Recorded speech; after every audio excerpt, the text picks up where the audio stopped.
Hey everyone, I'm Jennifer and this is the Quilted Cows Back to the Basics series. Today we'll be working on Canestrelli. This is class 4 of 4 in the beginning quilting class. Before we get started, I would like to thank our sponsors, Wilmington Prints, Husqvarna Viking, and Creative Grids.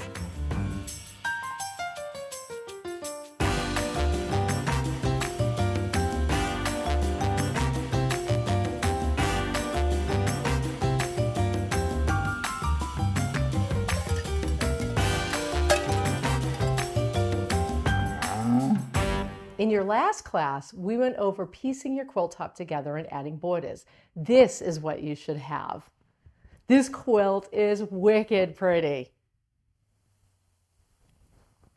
All right, so let's get started on how to finish your quilt.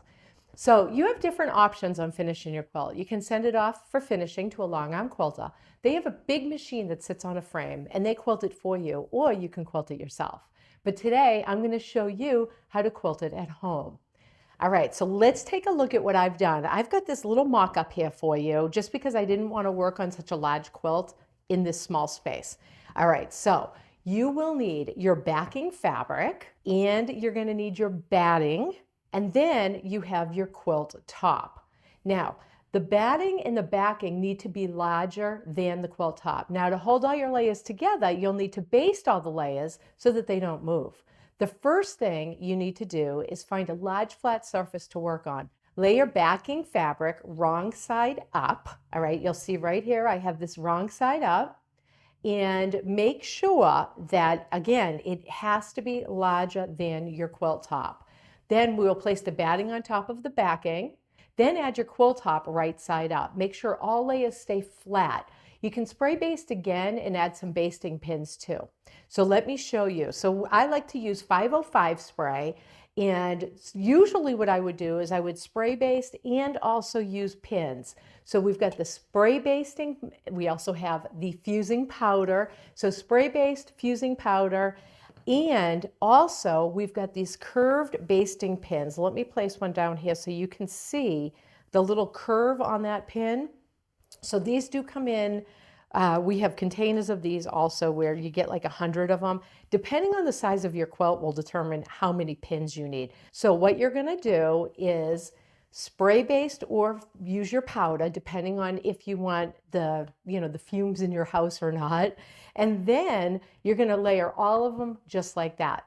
One way of quilting is called free motion. That's where you put the feed dogs down on your machine and you quilt the designs. That takes a lot of practice and skill, so we won't do that. We're going to stitch in the ditch. You will need a walking foot, and I recommend gloves also. So let me show you what that looks like. So the quilting gloves are just like this. They have these little grippy fingers. They make it easy so that you can move the quilt around. All right, and then the other thing you're going to want to do, if your machine doesn't have a built-in walking foot, you're going to need a walking foot. And this is what a walking foot looks like. It's this little box-looking thing that you put on your machine. Anyway, so that's what you're going to need. And so the walking foot, what the walking foot does is it keeps all of the layers together as you're quilting.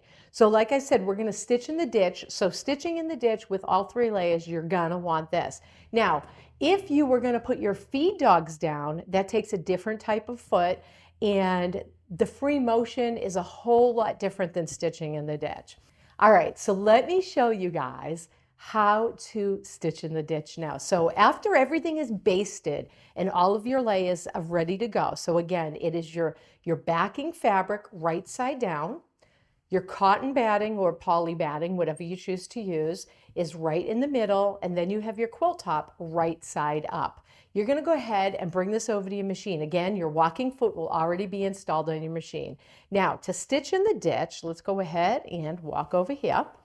What you do to stitch in the ditch is you stitch in all of your seam lines. That's where you're going to be stitching. After finishing the whole quilt, it's time to trim all the excess backing and batting and square the quilt.